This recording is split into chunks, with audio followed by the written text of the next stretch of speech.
अगर आप भी सफलता की सीढ़ी का पहला कदम चढ़ना चाहते हैं तो आपको ये 3 मोटिवेशनल स्टोरी पढ़नी ही चाहिए। जी हाँ दोस्तों, मैं आपका दोस्त मुकेश कासरवाल आज आपके सामने लेकर आया हूँ मोटिवेशनल स्टोरी का दूसरा भाग। आपने कल सुना था कि हरीश नाम का एक लड़का जो हमेशा दौड़ में पार्टिसिपेट करता था लेकिन सफल नहीं हो पाता था। वो दौड़ का हिस्सा बनता था लेकिन कभी भी अपनी दौड़ को पूरा नहीं कर पाता था। जब उसने निश्चय किया कि हाँ, मैंने निश्चय कर लिया है और मैं इस दौड़ को पूरी करूंगा, और वो देखते हैं आप कि वो दौड़ को पूरी कर लेता है। जी हाँ दोस्तों, आपको भी हरीश की तरह ही जो लक्ष्य आपने बनाया है वो हर हाल में पूरा करना है। आपने उस स्टोरी में देखा था कि हरीश ने अपने आप से वादा किया था कि मैं इस दौड़ को पूरी करूंगा। हालांकि मैं जानता हूं कि इस दौड़ को पूरी नहीं कर सकता था, जीत नहीं सकता था, लेकिन उसने अपने आप से वादा किया था कि हाँ, मैं दौड़ जीत नहीं सकता लेकिन दौड़ पूरी तो कर सकता हूँ, और उसने वैसा ही किया। उसने उस दौड़ को चल करके पूरा किया। जी हाँ दोस्तों, आपको भी इसी तरह से छोटे छोटे गोल बनाने चाहिए और उन्हें कंप्लीट करने चाहिए। हरीश ने अपने आप से प्रॉमिस किया था कि मैं जीत नहीं सकता था उस रेस को, लेकिन उसने एक छोटा गोल बनाया कि मैं पूरी तो कर सकता हूँ, और उसने वैसा ही किया और वो जीत गया। वो हार जरूर गया था लेकिन अपने आप से जीत गया था। जी हाँ दोस्तों, ठीक उसी तरह से आज मैं आपके सामने लेकर आया हूँ आज की कड़ी में दूसरी मोटिवेशनल स्टोरी, जिसमें अक्सर लोगों को आपने ये देखा होगा कि वो रोज नए बहाने बनाते हैं।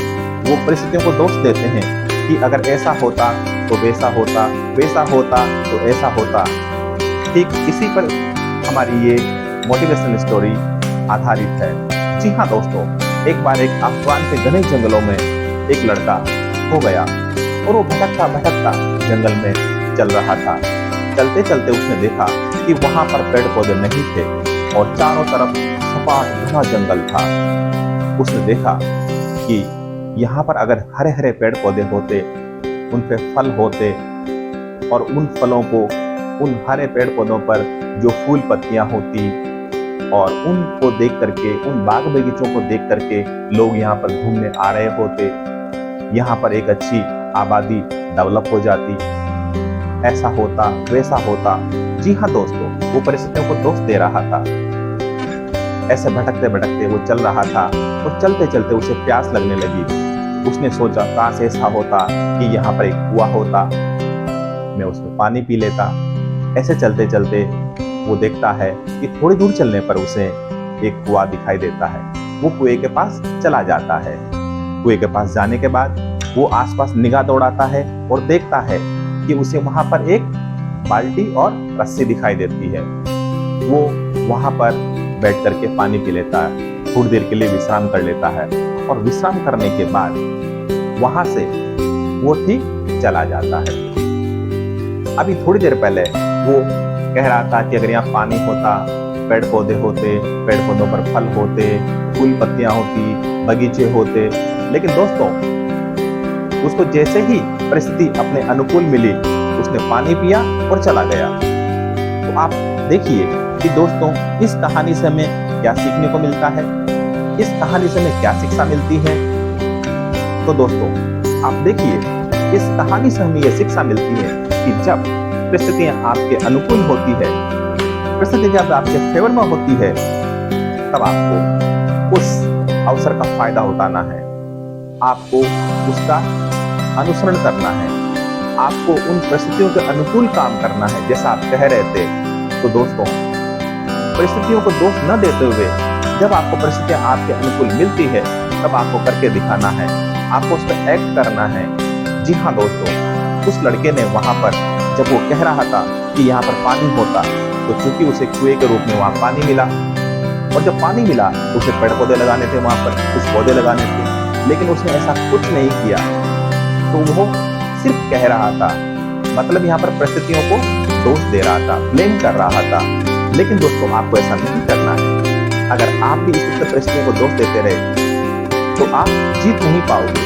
आपको जैसे ही परिस्थिति आपके अनुकूल आती है, आपको उसके अनुसार काम करना है। दोस्तों कभी कभी ऐसा होता है कि आप किसी कारण से डिस्टर्ब हो जाते हैं, आप पढ़ाई कर रहे होते हैं, आप 14 से 15 घंटे पढ़ाई कर रहे होते हैं, 14 से 16 घंटे पढ़ाई कर रहे होते हैं, लेकिन कभी परिस्थितियां आपके अनुकूल नहीं होती, आप डिस्टर्ब हो जाते हैं किसी भी कारण से, चाहे वो व्यापारी हो, चाहे विद्यार्थी हो या कोई अन्य हो, वो अपने उस लक्ष्य से किसी भी कारण से डगमगा जाता है, वो उस परिस्थिति को अपने अनुकूल नहीं कर पाता। उस केस में उसे अगर वो पूरा नहीं कर सकता है तो उसे कुछ करना ही चाहिए, उसे कुछ तो अपना योगदान देना चाहिए, उसे अपना कुछ न कुछ कंट्रीब्यूशन देना ही चाहिए।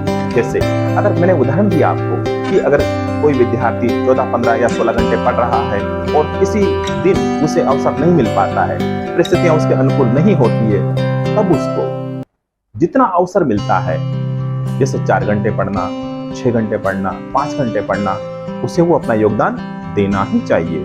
अगर उसने ऐसा नहीं किया तो दोस्तों, उस जो अफगान के घने जंगलों में वो लड़का खो गया था और जो परिस्थितियों को दोष दे रहा था, आपकी भी स्थिति उसके जैसी होगी। लेकिन मुझे विश्वास है आप ऐसा नहीं करेंगे, क्योंकि एक बार किसी ने मुझसे पूछा था कि मोटिवेशनल स्टोरी सुनने से क्या होता है, मोटिवेशनल स्टोरीज को पढ़ने से क्या होता है। तो दोस्तों, मैं आपको बताना चाहूंगा कि मोटिवेशनल स्टोरीज आपको उन गलतियों से सिखाती है, उन गलतियों से दूर रखती है जो दूसरों ने कर दी है। दोस्तों, आपको ऐसा ही करना है, आपको हमेशा मोटिवेशनल स्टोरीज के जरिए उन स्टोरीज से सीखना है और उन गलतियों को रिपीट नहीं करना है, तभी आप जीतेंगे। आप जरूर जीतेंगे और आपको जीतने के लिए इन मोटिवेशनल स्टोरीज का सहारा लेना है। जैसे हरीश ने ये तय किया था कि मैं दौड़ को जीत नहीं सकता, लेकिन उसने चलने का निश्चय किया और उसने अपनी दौड़ को कंप्लीट कर लिया।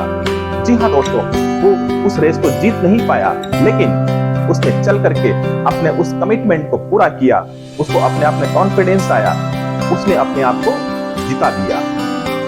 ठीक उसी तरह से आज की स्टोरी में आप परिस्थितियों को दोष देते हैं, आपको परिस्थितियों को दोष नहीं देना है। आपको जैसे ही सिचुएशन, जैसे ही परिस्थिति आपके अनुकूल होती है, आपको तुरंत उस पर एक्ट करना है, आपको अपना योगदान देना है।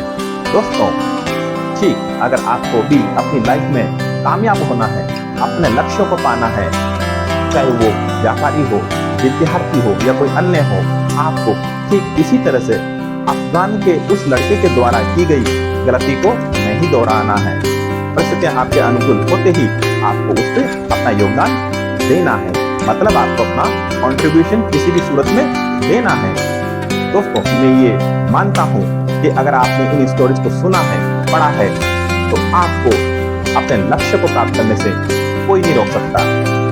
तो दोस्तों, आज की इस स्टोरी के साथ ही मैं आज अपनी बात को यहीं पर विराम देता हूं और मिलते हैं कल एक नई मोटिवेशनल स्टोरी के साथ, ठीक इसी तरह से आपको मोटिवेट करने के लिए। तब तक के लिए नमस्कार।